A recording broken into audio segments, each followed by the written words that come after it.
Over the past few months, I've been competing in FIP tournaments across Europe and also representing Team GB, where we qualified for the Euro Cup finals later this year. My big goal is to win an FIP title one day, and that's why I'm here in Madrid, training with some of the best paddle players in the world.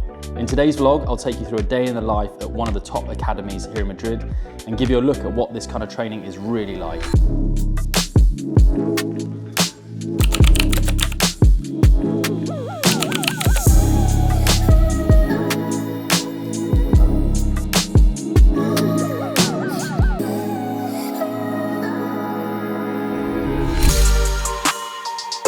I kicked off the day by going to the gym and doing some light mobility and some light strength work. I always like to get my gym session for the day done before that morning paddle session, because then I feel activated, and when I go on to that paddle session I feel really ready to play.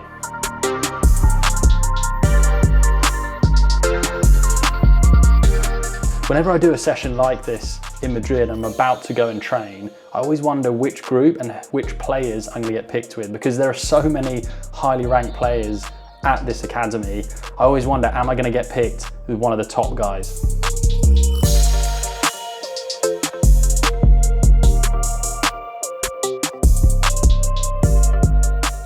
And it turned out I was playing with one of the top players, Andres Lancha, top 70 in the world. I actually lost to Lancha and his partner in a FIP in the UK when I was partnering with Sandy. I remember that match. It was a tough match. Him and his partner just played too well, but it was great to actually get on the training court with him and see how intense he trained. One thing he did so well was when he could dip the ball below the height of the net and forced us to volley up. He was so quick to get on top of the net, and he's a tall guy, very powerful guy, and so when he is on top of the net, you try and lob and it's not quite good enough, that smash is put away almost 100% of the time. The biggest lesson I took away from today was how important the lob is at this top level. If you lose the net, it's so hard to regain it, and the chances are you're not going to win the point. So a really big learning curve for me today, playing at this level.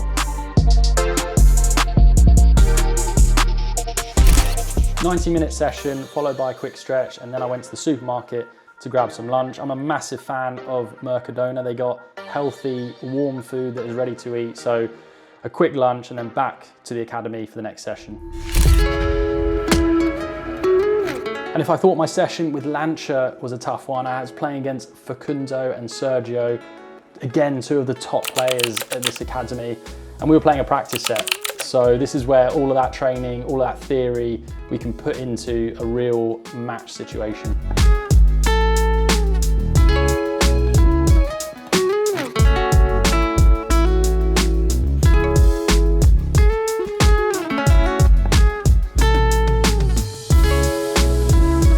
Playing against Sergio in the cross court, he's top 200 in the world. And you know, in the last few FIPs I've been competing in, I faced a lot of players around that level and around that ranking. I actually felt quite comfortable out there. Like, I could match the pace, read his game quite well, and I didn't feel out of place on court against him at all. Right at the start, my partner had a mini scare. Kind of worried all of us on court when he slipped. Looked like he'd potentially done something to his ankle, but he was fine, and he was laughing it off. So yeah, we could carry on with the set, and that was a relief to see him laughing afterwards.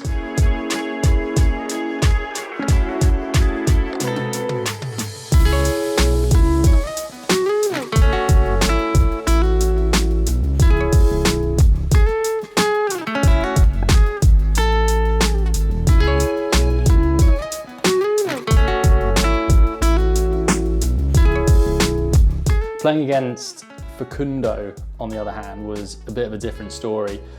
I don't often play against guys ranked top 60 in the world, and when you do play against those players, it's a real test, because the differences are there. Even though you might not see it as a spectator, their volleys are a little bit lower, they make fewer mistakes, they're more consistent, and so what they basically do is they just keep consistent pressure against you throughout the match. Rarely do they drop their level, and as a result, it just mounts more and more pressure against you. And that's the main difference between someone, say, top 200 and someone top 60. A lot of it is around consistency, and it's also something that at the Padel School we discuss a lot with even recreational players, between players of, say, intermediate level and advanced level, it's not necessarily having bigger shots, massive smashes. A lot of the time it's down to consistency, making one more ball, and that can be the difference between you getting to an intermediate or an advanced level and staying at a low intermediate or beginner level.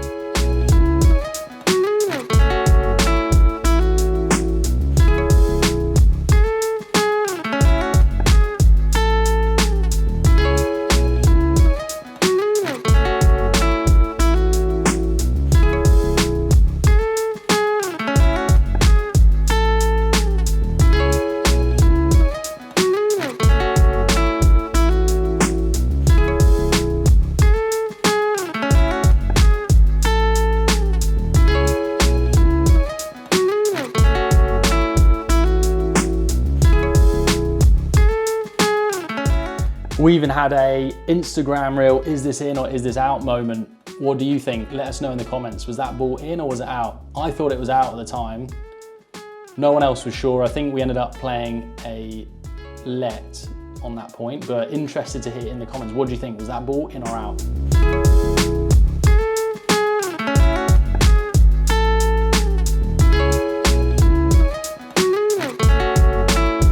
I was really happy with how I lobbed today. Honestly, that was the shot that gave me confidence. I wasn't just defending, I was pushing them back, hitting lobs with depth, and that allowed me and my partner to get back into rallies and stay in control.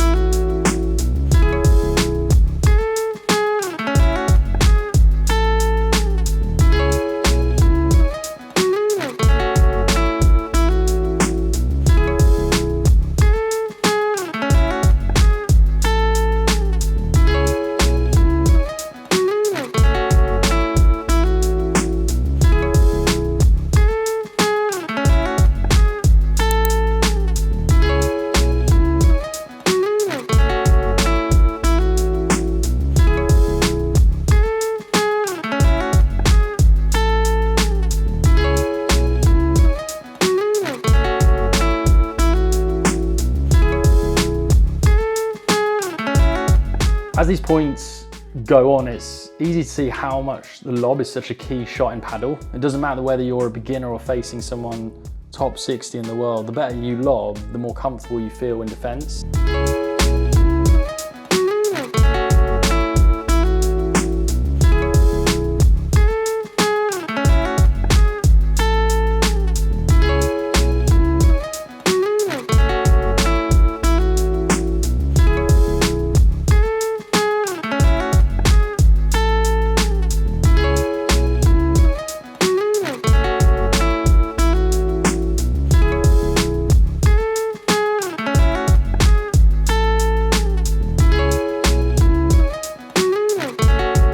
On a bit of a side note, but something that I really think is important to highlight here as well, is this is just some practice points, but it's great to see how hard all four players are competing here. I think a lot of the time in practice sets, it's easy to not be as competitive, not bring the energy. But as you can see, and this is the case whenever we play in Madrid, is there's so much energy. Everyone's competing hard for every single point, no matter how long the points go on. It's a really good spirit. It's not overly competitive, but it's trying to win.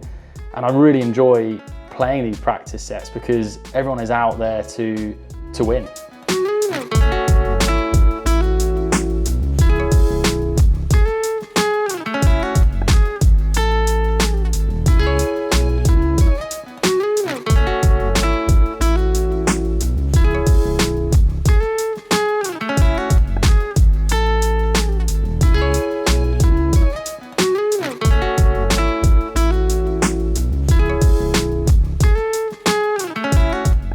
Fast forward a few games and there was really nothing in it. Both players were playing well, some solid points going on, some long points going on, and we got down to 6-5 in this first set. We ended up being a breakup. I think, to be a little bit honest, we were fortunate with some goal points that went our way, and our opponents were a little bit unfortunate with some goal points that didn't go their way. But we got ahead in this first set, which I think me and my partner were a little bit surprised because I don't think we were expecting to be up in this first set, but here we were, serving to take this set, and so our goal here was to hold it out.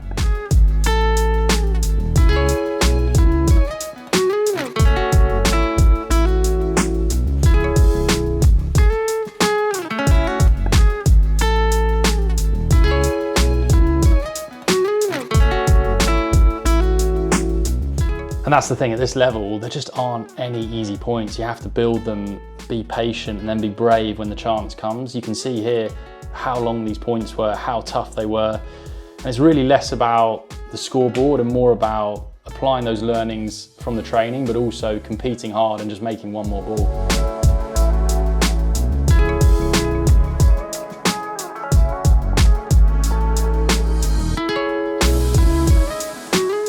This is one shot I really want to get better at, is that flick on a low ball, not adding too much pace, something that I don't normally hit, and it's a shot that I'd really love to work on moving forwards.